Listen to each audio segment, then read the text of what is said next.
मैं आनंद कुमार आपसे बात करने जा रहा हूं अपना मऊ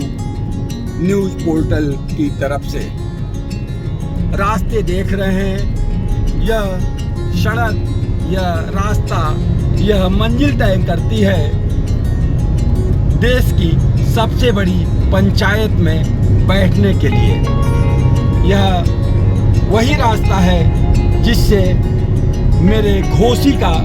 चुना हुआ जनप्रतिनिधि जाकर संसद में बैठेगा। घोसी से कौन सांसद हो रहा है, यह कहानी बता पाना अभी इतना आसान नहीं है, लेकिन हम जो आपसे ये बात कर रहे हैं आपसे पूर्वांचल एक्सप्रेसवे की सड़क पर जो दिल्ली को रास्ता जाता है, जो दिल्ली का सफर तय करता है। मेरे साथ मऊ जनपद के वरिष्ठ पत्रकार प्रदीप सिंह जी और मेरे साथ घोसी के एक मतदाता हम लोग के साथी यूसुफ खां भी हैं, जो वाहन को चला रहे हैं और इस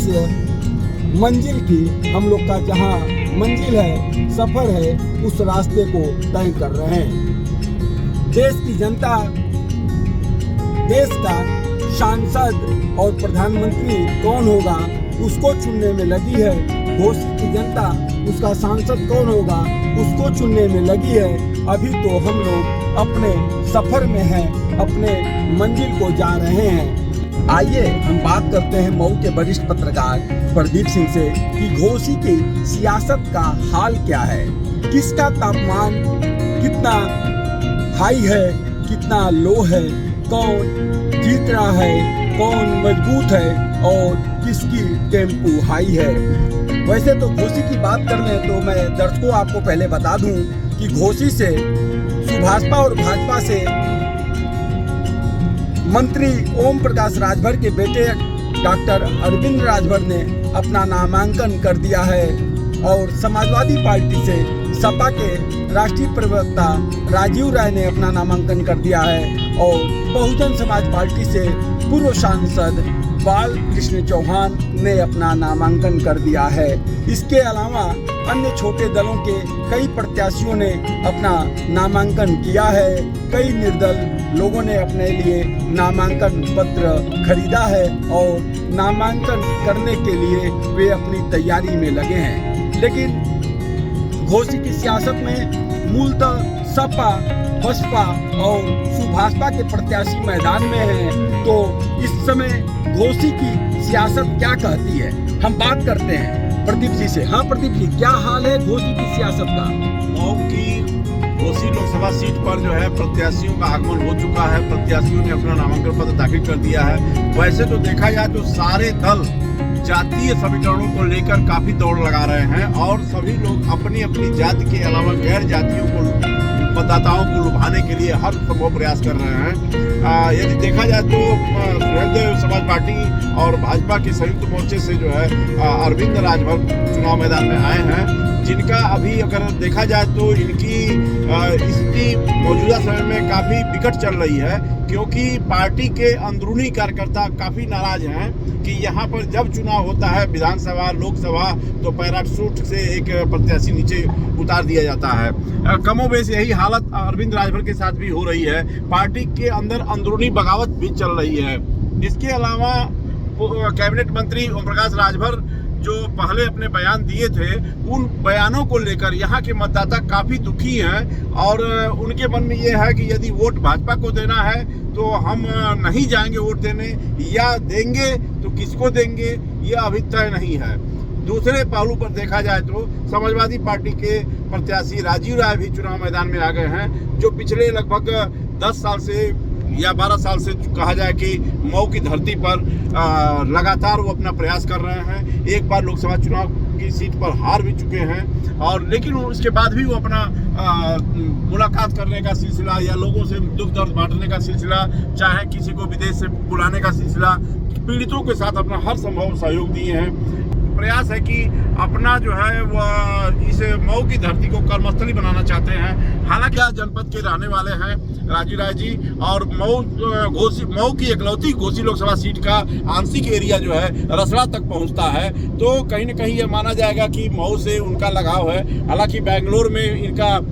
कारोबार है, अपना कारोबार करते भी हैं, लेकिन मऊ को अपना कर्मस्थली बना के आगे बढ़ते हैं। वहीं अगर देखा जाए तो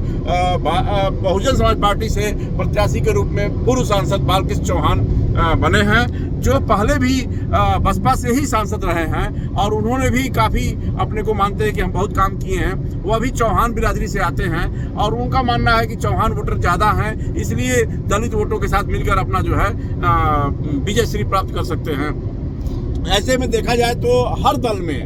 दल का प्रत्याशी अपने दूसरे बिरादरी के लोगों को मतलब जिस तरह से राजू राय ने अभी क्षत्रिय सम्मेलन किया और क्षत्रिय समाज को एकजुट करके उन्होंने एक सम्मेलन कराया और उसमें जो है क्षत्रिय समाज ने इनको सहयोग देने का आश्वासन किया है। जैसा कि हम लोग वीडियो वायरल हुआ था उसको भी देखा गया और एक कार्यक्रम भी हुआ था। इस तरह से अगर देखा जाए तो बिरादरियों का कुनबा का सम्मेलन हर प्रत्याशी कर रहा है और अपने धन बल और अपने बुद्धि विवेक का प्रयोग करते हुए वह चाह रहे हैं कि किसी भी तरह से चुनावी बैतरणी को हम पार कर जाएं और देश की सबसे बड़ी पंचायत में जो है घोसी लोकसभा सीट से अपना प्रतिनिधित्व करें। प्रदीप जी, जैसे कहा जाता है कि भाजपा की बी टीम है बसपा, ऐसे चर्चा में है, लेकिन बसपा ने जिस प्रकार से घोसी की सियासत में पूर्व सांसद अपने प्रत्याशी बालकृष्ण चौहान को उतारा है, तो बी टीम के हिसाब से तो हमको लगता है कि अगर बीएसपी में से बी को हटा दिया जाए तो संकेत एसपी की तरफ जाता है। मतलब मेरे कहने का मतलब ये है कि जो चौहान भाजपा की तरफ ज्यादा झूम के वोट देता, जो ओम प्रकाश राजभर की तरफ वोट देता, तो बसपा ने एक ऐसे प्रत्याशी को लाके मैदान में लाके खड़ा कर दिया है जिससे भाजपा का काफी नुकसान हो रहा है। ऐसे में आप क्या कहना चाहेंगे? बिल्कुल सत्य है। चुनावी मैदान में अगर देखा जाए तो बहुजन समाज पार्टी से बालकृष्ण चौहान मैदान में आए हुए हैं और इनके पास एक वोटों का काफी जखीरा बड़ा है और इनको अगर दलित वोटों का साथ मिला तो इनको यह भरोसा है कि हमारी बैतरणी पार हो जाएगी। इस तरह से अगर देखा जाए तो यह भाजपा के लिए बहुत शुभ संकेत नहीं है। चौहान बिरादरी का एक अच्छा खासा वोट मिल जाना इनको अगर मिल जाता है तो यह जो है भारतीय समाज पार्टी के लिए और सुहेल देव समाज पार्टी के लिए बहुत ही नुकसानदायक साबित होगी। प्रदीप जी, दूसरी बात करना चाहता हूँ, जैसे समाजवादी पार्टी ने राजू राय पे अपना विश्वास प्रकट किया है। राजू राय अगर जातीय अंग गणित में बात करेंगे, जातीयता की रेखा गणित की अगर हम बात करेंगे, जातीयता की बीज गणित की बात करेंगे, तो घोसी की सियासत में आज़ादी के बाद से अब तक सबसे ज्यादा भूमियार समाज के लोग ही सांसद हुए हैं। लेकिन विकास पुरुष कल्पनाथ राय के मरने के बाद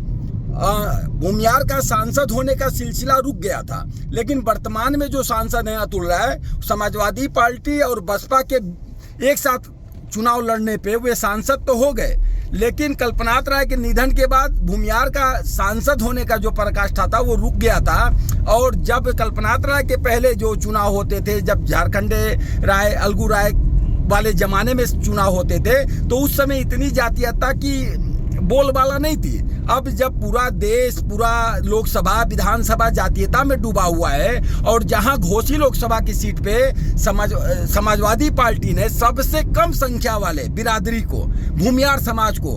अगर टिकट दिया है, तो इतना बड़ा दांव आखिर अखिलेश यादव ने लगाया क्यों है? अगर क्या राजू राय को ये प्रत्याशी बना के घोसी में ये कहना चाहती है, ये संदेश देना चाहती है कि देखो मैं केवल जातिवादी राजनीति नहीं करता हूँ, मेरे समाज, जिस समाज का संख्या कम है उसको भी मैं प्रत्याशी बनाया हूँ आपके घोसी में, आप देखो, क्या ये क्या कहे जाएगा? जी हाँ, बिल्कुल सही आपने कहा है कि जिस तरह से अखिलेश यादव ने राजू राय जो राष्ट्रीय प्रवक्ता के रूप में अक्सर चैनलों पर आते हैं और मऊ से चूंकि इनकी जुड़ाव हो गया है और इनका लगाव भी हो गया है, मैं उनके बेंगलोर स्थित आवास पर भी गया था, उनके पूरे व्यवस्था को भी देखा और मेरे को नहीं लगता था कि वह चुनाव के लिए यहाँ पर उपयुक्त होंगे। लेकिन उन्होंने मऊ को अपना कर्मस्थली और घोसी लोकसभा को खास करके अपनी कर्मस्थली बनाया, न कि विधानसभा को बनाया या विधान की चुनाव लड़ने के लिए बनाया, न कि राज्यसभा लड़ने के लिए बनाया, और वह डटे रहे, लगातार डटे रहे और घोसी लोकसभा सीट करने के लिए वह पिछले लगभग 12 पर अपना आना जाना गतिविधि बनाना, जीने मरने में लोगों के साथ रहना, दुख सुख में रहना, चाहे कोरोना काल का रहा हो। तो ये राजू राय अपनी एक धरती को यहाँ कामयाब बनाने के लिए जो है सदैव निरंतर बने रहे, और आज उसका लाभ ये मिल रहा है कि गैर जाति के लोग भी उनके साथ जुड़ने को तैयार हो रहे हैं। जैसा कि परिस्थितियां अगर देखा जाए तो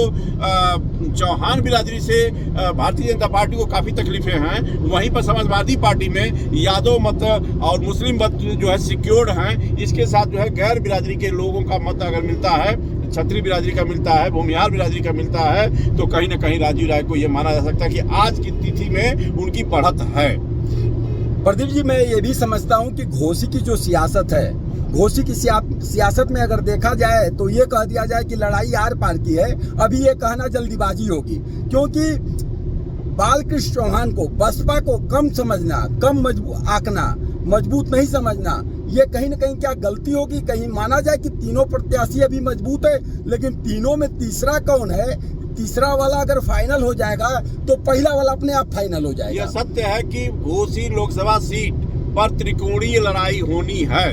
यह किसी के मुगालते में नहीं रहना चाहिए कि बालकृष्ण चौहान किसी से कमतर हैं, क्योंकि चौहान मतों का अगर प्रतिशत देखा जाए तो अत्यधिक है वो, और चौहान मतों के अलावा दलित मत भी हैं। तो यह नहीं माना जा सकता है कि जो है जैसे कि अतुल राय जी चुनाव जीते थे तो किस बदौलत जीते थे? भूमिहार बिरादरी का पाए थे, वो दलितों का वोट पाए थे। इस तरह से देखा जाए तो अगर बालकृष्ण चौहान भी जो है पूर्व सांसद हैं और मजे हुए खिलाड़ी हैं, वो अभी यहाँ के चुनावी रंगत को जानते हैं और यहीं के मोहम्मदाबाद दोहना इलाके के रहने वाले हैं, मऊ जिले के निवासी हैं, तो कहीं न कहीं ये भी माना जाएगा कि बालकृष्ण चौहान अपनी काबिलियत के बदौलत टिकट मिला है उन्हें, और पार्टी ने उन पर दाव लगाया है, तो बहुत सोच समझ के लगाया है कि चौहान मत यहाँ पर बहुत अच्छी मतदाता संख्या है और चौहान बिरादरी का एक अच्छा संगठन भी है। दूसरी तरफ ये भी देखा जाएगा कि कहीं न कहीं जैसे राजू राय का नाम मुलायम सिंह यादव के बहुत करीबी होना, अखिलेश यादव के बहुत करीबी होना, राष्ट्रीय स्तर का नेता के रूप में उनका नाम होना, राष्ट्रीय स्तर का उनका प्रवक्ता होना, तो कहीं कहीं ये माना जाए कि क्या सपा इसको वीआईपी सीट बनाना चाहती है राजू राय के नाम पे? जी हाँ, जिस तरह से सीबीआई का और ईडी के चंगुल में राजू राय को जो है पिछले दिनों यहाँ सीबीआई का छापा पड़ा था मऊ कार्यालय पर उनके, इस तरह से माना जाता है कि कहीं न कहीं इनको जो है इनके ऊपर शिकंजा कसने की कवायद शुरू हो रही है, लेकिन वह हार नहीं माने हैं। जैसा कि राजू राय कहना है कि मुझे कोई बदल नहीं सकता या मुझे कोई समाजवादी पार्टी से बदल नहीं सकता, मैं किसी पार्टी में नहीं जाऊंगा, और नहीं जाने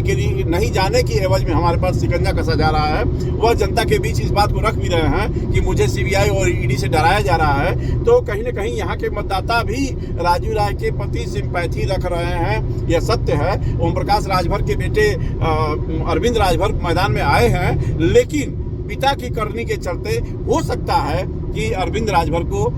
कुछ दिक्कतों का सामना करना पड़े। और देखिए, दूसरा पहलू देखा जाए तो राजू राय ही वीआईपी प्रत्याशी नहीं है, क्योंकि अरविंद राजभर अपने पार्टी के राष्ट्रीय महासचिव हैं, मंत्री जी के बेटे हैं, और पार्टी दोनों बाप बेटा मिलके पार्टी को सींचते हैं, पार्टी को मजबूत करते हैं, तो कहीं न कहीं अपनी पार्टी के लिए अरविंद राजभर भी वीआईपी हैं। तो क्या लगता है कि चुनाव आते आते 1 जून आते आते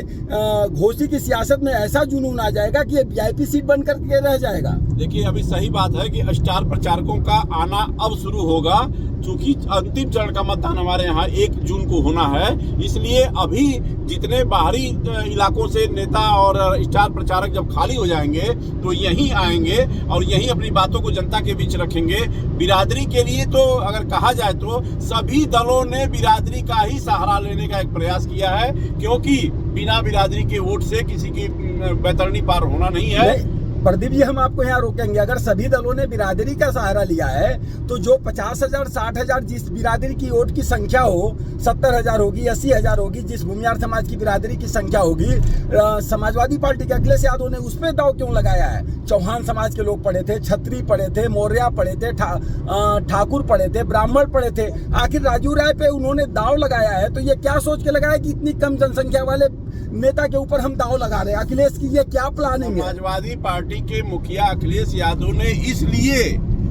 राजीव राय को प्रत्याशी अपना बनाया है कि चूंकि उनकी जो फीडबैक उनको मिला है अखिलेश यादव जी को कि राजीव राय मऊ में हमेशा दस्तक देते रहते हैं और इनके दस्तक देने का एक परिणाम सामने है कि जनता से राजीव राय के जुड़ाव हैं, दुख सुख के जुड़ाव हैं। इस एवज में राजीव राय को पसंद किया गया है और मुझे लगता है कि मुस्लिम वोट, यादव वोट के साथ और राय बंधुओं का वोट अगर मिलता है राजीव राय को तो कहीं ना कहीं इनको भी विजयश्री मिलने का एक इनका सपना पूरा होता दिख रहा है कि हो सकता है कि क्षत्रिय समाज भी इनके साथ जुड़ जाए। क्योंकि जो मौजूदा समय में मौजूदा समय में जो है अगर पहले देख लिया जाए तो हाल ही में कैबिनेट मंत्री ओम प्रकाश राजभर ने कुछ ऐसे बयान दिए थे जो क्षत्रिय समाज को या ब्राह्मण समाज को काफ़ी दुखी करने वाला था और इस तरह से अगर देखा जाए तो उनके बयानों के चलते ही पार्टी के कार्यकर्ताओं के बीच काफ़ी किरकिरी हो रही है और पार्टी के अंदरूनी भाजपा में बगावत भी चल रही है। क्योंकि जब कार्यकर्ता जमीनी रूप से यहाँ मेहनत करते हैं तो उनमें से क्यों नहीं टिकट दिया जाता है। लोकसभा सीट के समय किसी तरह से पैराशूट से गिरा दिया जाता है, विधानसभा सीट से पैराशूट से गिरा दिया जाता है। इसलिए कार्यकर्ताओं में काफ़ी निराशा है और अंदर अंदर ही जनाक्रोश भी है, कार्यकर्ताओं में काफ़ी आक्रोश भी दिख रहा है और हो सकता है कि इस आक्रोश की तपिश जो है अरविंद राजभर को झेलनी पड़ सकती है। अगर दिग्गज नेताओं ने अगर बीच में इस खाई को पाटने का कार्य नहीं किया चुनाव प्रचार के दौरान तो हो सकता है कि मुंह की खानी पड़ सकती है। लेकिन भाजपा का 400 पार का नारा जो भाजपा लगा रही है, भाजपा के लोग लगा रहे हैं, पदाधिकारी लगा रहे हैं, कार्यकर्ता लगा रहे हैं, मऊ के भी, घोसी के भी भाजपा के कार्यकर्ता पदाधिकारी 400 पार का तो नारा लगा रहे हैं। बहुत से ऐसे पदाधिकारी हैं जो घोसी में अपना छड़ी और कमल का गठबंधन जो है छड़ी को जिताना चाह रहे हैं, बता रहे हैं कि छड़ी जीत रही है। लेकिन 400 पार के नारे में जब घोसी की बात हो रही है तो कहीं ना कहीं कुछ ऐसे लोगों का जब सार्वजनिक स्थलों पे बात सुनी जाती है या उनसे पर्सनली बात की जाती है तो लगता है कि कहीं ना कहीं वो घोसी पे ओम प्रकाश राजभर जी के बयान की वजह से अरविंद राजभर से मन को अपने फेर ले रहे हैं या अपने मन को पूरी तरह से उनसे सहमत नहीं जता पा रहे हैं। तो एक तरफ 400 पार का नारा और दूसरी तरफ घोसी पे संशय, ऐसे कैसे 400 पार होगा भाजपा का? देखिए, सब लोगों का कहना यह है, भारतीय जनता पार्टी के कार्यकर्ताओं से भी हम लोगों की बातचीत होती रहती है और उन लोगों का अंदरूनी कहना है कि अरविंद से बैर नहीं, ओम प्रकाश की खैर नहीं। आखिर ऐसी क्यों बातें हो रही हैं? जनता के बीच ऐसी क्यों बातें हो रही हैं? इसका मतलब कहीं न कहीं है कि पूर्व में दिए गए बयानों के चलते ओम प्रकाश राजभर काफी चर्चा में है और जनमानस के बीच में काफी एक दुखद माहौल सा दिख रहा है क्योंकि जनता उस बयान को नहीं भूल पा रही है जो बयान आए दिन सोशल मीडिया पर जो है वो प्रचारित हो रहा है। हालांकि इस चीज से जो मतदाता हैं वो अभी वाकिफ हैं कि इन्होंने बयान दिए थे, अखबारों में छपे थे। चूंकि जब अखबार में छपते हैं कोई खबर जो है तो वो प्रमाणित माना जाता है। चैनलों पर या इस तरह से सोशल मीडिया पर माना जा सकता है कि वो मैनिपुलेट करके या इस तरह से उस तरह से वीडियो बनाया गया, लेकिन अखबारों में जब छपा है तो इस खबर को लेके यहाँ की मतदाता, घोसी लोकसभा सीट के मतदाता ओम प्रकाश जी के बयानों को लेकर काफी आहत है। अब इसका परिणाम क्या होगा, उन्हें किस कदर मतदाताओं को रिझाने की कोशिश करनी होगी, उन्हें मतदाताओं को अपने विश्वास में लेना होगा कि नहीं, मेरी सोच ये नहीं है, हमने ऐसे कह दिया, या जो भी कहे हों, अपना जिस तरीके से भरपाई उसी करनी हो उनको करना पड़ेगा इस चुनाव में, वरना यह बैतरणी काफी कठिन होगी। प्रदीप जी, नामांकन हो चुका है, नाम की घोषणा हुए काफी दिन हो चुके हैं और उसके बाद भी इधर कई बयान ऐसे आए हैं, मंत्री के प्रोटोकॉल तक का बयान आया है, मंत्री तक की ये बताई गई कि मेरा ये विभाग है, मैं ये दे दूंगा, मेरा प्रधानमंत्री नरेंद्र मोदी से,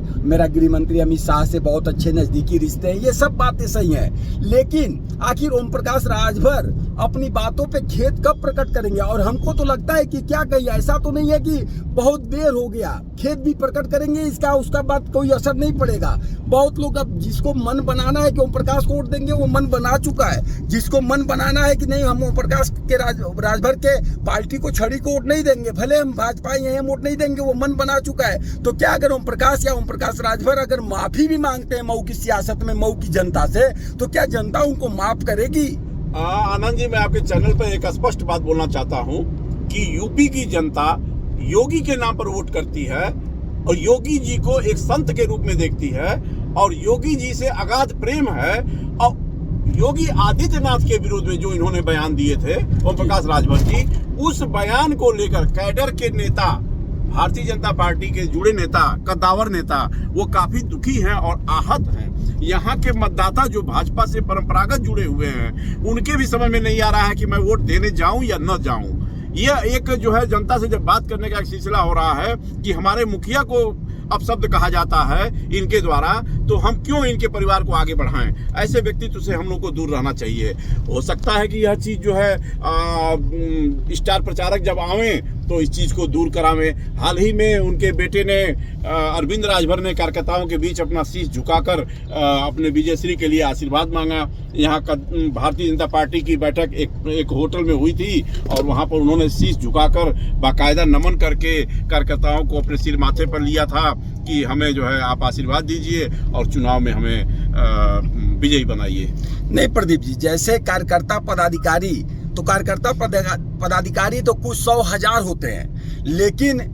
ओम प्रकाश की बातों से जो जनता आहत है, वो जनता किसको वोट देती है, हो सकता है भाजपा कैडर को वोट देती हो सकता है वो भाजपा की समर्थक हो, वो जनता को कैसे कौन मनाएगा? वो जनता को कैसे वो यही मसला बड़े नेता आएंगे वो कहेंगे कि नहीं जनता आप मान जाओ। यही मसला गंभीर है कि जनता को विश्वास में पुनः लेने का क्या इनके पास प्लान होगा। यह जब स्टार प्रचारक आएंगे तो क्या क्या इनके बारे में बताएंगे कि ओम प्रकाश राजभर ने क्यों ऐसा कहा था। जनता इसका जवाब चाहती है। मुस्लिम वोटों में भी जिस प्रकार से ओम प्रकाश राजभर जी मेहनत कर रहे हैं, मुसलमानों के बीच जाके उनके अपने विभाग के द्वारा या अन्य उनके लिए फायदे की स्कीम लाना या कुछ भी करने के लिए उनके विकास की बातें कर रहे हैं, उनको जैसे उम्मीदें लग रही हैं कि नहीं मुझको मुस्लिम समाज की वोट मिलेगा, लेकिन मुझको तो नहीं लगता है कि उनको मुस्लिम समाज का वोट मिलेगा। आपको क्या लगता है? देखिए आनंद जी, आपको बता दें, घोसी लोकसभा सीट के मतदाता काफी भावुक होते हैं। एक घटना भी हाल ही में आपने देखा है कि पिछले लोकसभा चुनाव में अतुल कुमार राय जी जेल में रहते हुए कहीं प्रचार नहीं करने गए और कोई योजना नहीं दे सकते थे। पूरी जनता जानती है कि भाजपा की सरकार बन रही है। भाजपा की सरकार को, भाजपा के प्रत्याशी को वोट देने के लिए हर वर्ग के दलों के लोगों ने दिया, हर वर्ग के लोगों ने दिया, हर जाति के लोगों ने दिया, हर धर्म के लोगों ने दिया। 2014 में ही देखा जाए तो दिया। आप ऐसे नहीं कर सकते कि हम मंत्री हैं तो हमें वोट दे दीजिए और लोग लालच में दे दीजिए। 2014 को नौकरी नहीं मिलनी है। 2014 में हरि नारायण जीतते हैं, 2019 में पुनः हरि नारायण राजभर जी को टिकट मिलता है। हरि नारायण जी ज्यादा वोट भी पाते हैं पिछली 2014 के अनुपात में, लेकिन उसके बाद भी हरि नारायण जी हार जाते हैं। चूंकि सपा बसपा का गठबंधन था तो सीधी सी बात है कि कहीं न कहीं गठबंधन का भी असर पड़ना है। लेकिन कहीं न कहीं घोसी में एक चीज, क्या घोसी की जनता एक बात से और नाराज है? भाजपा के टिकट वितरण की प्रणाली से। बिल्कुल भाजपा की टिकट वितरण प्रणाली से नाराज है, क्योंकि मऊ को लावारिस जिला मान लिया गया है और जब होता है तब किसी व्यक्ति को, ऐसे व्यक्ति को टिकट दे दिया जाता है जिसका जनता नहीं, प्रत्याशी के दूसरे साथी जो प्रत्याशी के कतार में खड़े हैं, जो प्रत्याशी खुद बनना चाहते हैं, जो दर्री और चाट बिछाने का काम करते हैं। बस एक मिनट आपको रोकेंगे। जैसे भाजपा के जो कार्यकर्ता, चूंकि घोसी लोकसभा, मऊ जनपद, घोसी का एक लोकसभा जो है घोसी और मऊ जनपद की 4 विधानसभा, मोहम्मदाबाद, गोहना, सुरक्षित, मधुबन, घोसी और मऊ सदर, जिस जिले में भाजपा का कोई पूछनहार नहीं था, भाजपा को कोई नाम लेने वाला नहीं था, एक सीट कभी कभी कहीं से भाजपा जीत जाती थी या फागू चौहान नेता होते थे जीत जाते थे, श्री राम सोनकर की अपनी पकड़ होती थी जीत जाती थी। मऊ के कार्यकर्ताओं की बदौलत, मऊ के पदाधिकारियों की बदौलत और थोड़ा सा योगी मोदी के नाम की बदौलत जिस मऊ के कार्यकर्ताओं ने घोसी में इतना जबरदस्त कमल खिलाया, तो कहीं ना कहीं क्या घोसी के और मऊ के कार्यकर्ताओं और पदाधिकारियों की उपेक्षा भाजपा कुछ ज्यादा कर दी और उसके बाद उसमें से आग में घी डालने का काम ओम प्रकाश जैसे गठबंधन के नेता कर दिए? नहीं, हम आपको बता दें कि लोकसभा चुनाव या विधानसभा चुनाव, दोनों चुनाव जो है प्रधानमंत्री मोदी जी और योगी आदित्यनाथ जी के कुशल नेतृत्व में यहाँ के लोग, कार्यकर्ता जो है जुटकर चुनाव में साथ दिए हैं और यह चुनाव जो है योगी और मोदी जी के नाम पर लड़ा गया और इस बार भी चुनाव योगी और मोदी जी के नाम पर लड़ा जा रहा है। लेकिन इस चुनाव में बदला परिदृश्य यह है कि यहाँ के कार्यकर्ता साल दर साल दरी और चाट बिछाने का काम करते हैं, मंच सजाने का काम करते हैं और अपने बीच से कुछ कार्यकर्ता को ही चाहते हैं कि यह प्रत्याशी के रूप में आ जाएं और संगठन के लोग उनके जरिए जो है सभाएं कराते हैं, संगठन का काम कराते हैं, गली गली में भाजपा के प्रचार प्रसार और योजनाओं को बताने के लिए भेजते हैं। लेकिन जब चुनाव आता है तो एक प्रत्याशी पैराशूट से जो है यहाँ भेज दिया जाता है। इसका मलाल यहाँ के भाजपा कार्यकर्ताओं को है और जो कार्यकर्ता चुनाव मैदान में नहीं दिख रहे हैं वह बेहद नाराज हैं और अब ऐसा प्रतीत हो रहा है कि उनको मनाने की कवायद हो रही है। लेकिन जो साथ में भी हैं वो भी कहीं मन से नहीं हैं और इसको जो है बिल्कुल संगठन के स्तर पर इसको समझना होगा कि यदि यही हाल रहा तो चुनावी तापमान में अरविंद राजभर किस करवट बैठेंगे यह आने वाला वक्त बताएगा। चलिए, अभी तो घोसी की चुनाव की टाइम बहुत दिन में है, अंतिम चरण में हमारा चुनाव है। अभी देश में 3 चरण का चुनाव बीत गया है, चौथे चरण का चुनाव 13 मई को है और हमारा चुनाव मतदान 1 मई को है। एक बात आपसे और कहना चाहेंगे आनंद जी, यह चुनाव जो है घोसी लोकसभा सीट की काफी रोचक बन गई है और काफी प्रतिष्ठापरक बन गई है, जिसमें देखा जाए तो उत्तर प्रदेश के कैबिनेट मंत्री AK शर्मा जी हैं, उत्तर प्रदेश के कैबिनेट मंत्री दारा सिंह चौहान हैं, वहीं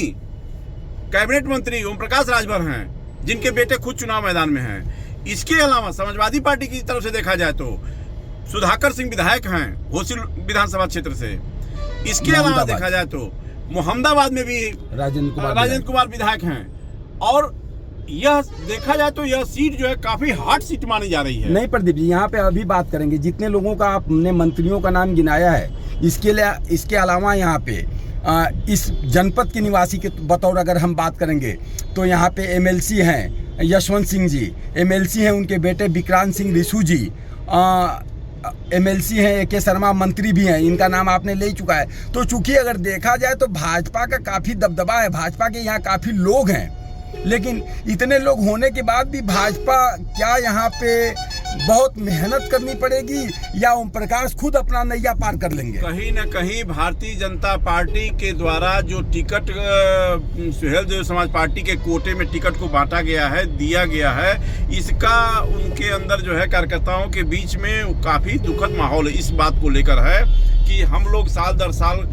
वही बात मैं फिर दोहराना चाहता हूं कि साल दर साल हम लोग दरी बिछाने का काम करते हैं, सभा करने का कार्य करते हैं। इसलिए जो है हम ऐसे माहौल में किस तरह से कार्य करें कि अभी हाल ही में देखा जाए तो जो है यह चर्चा हो रही थी कि मऊ के किसी स्थानीय कार्यकर्ता को ही टिकट मिलेगा, लेकिन सुहेलदेव पार्टी की तरफ से जो है देखा जाए तो यहाँ पर चलिए अभी वक्त बहुत है, अभी तो राजनीतिक उठा पटक बहुत आगे पीछे होता रहेगा। ये तो तय है कि घोसी में मूलतः 3 प्रत्याशी जबरदस्त और मजबूत अपनी पूरी निष्ठा के साथ चुनाव मैदान में हैं। मायावती से लेके मोदी और योगी और अखिलेश यादव का प्रतिष्ठा दांव पे लगा है और इसके अलावा यहाँ पे प्रतिष्ठा दांव पे लगा है जो यूपी नहीं पूरे देश की सियासत में एक नया नाम है, नया चेहरा है और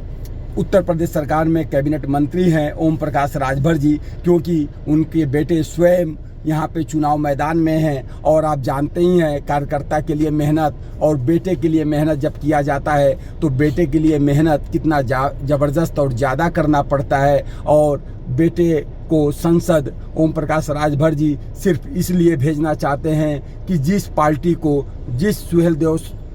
भारतीय समाज पार्टी को वह मेहनत से सपनों से अपने सींच कर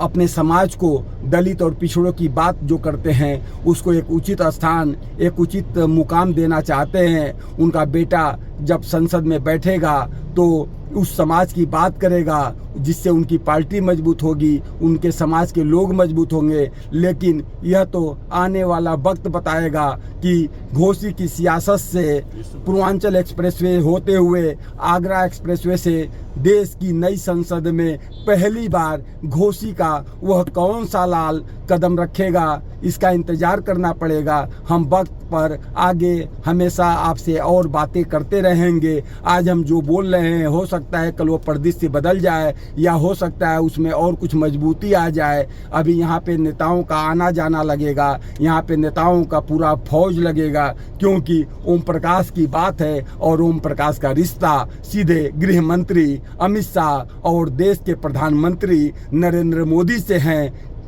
धन्यवाद। मैं अपना मऊ से आनंद कुमार।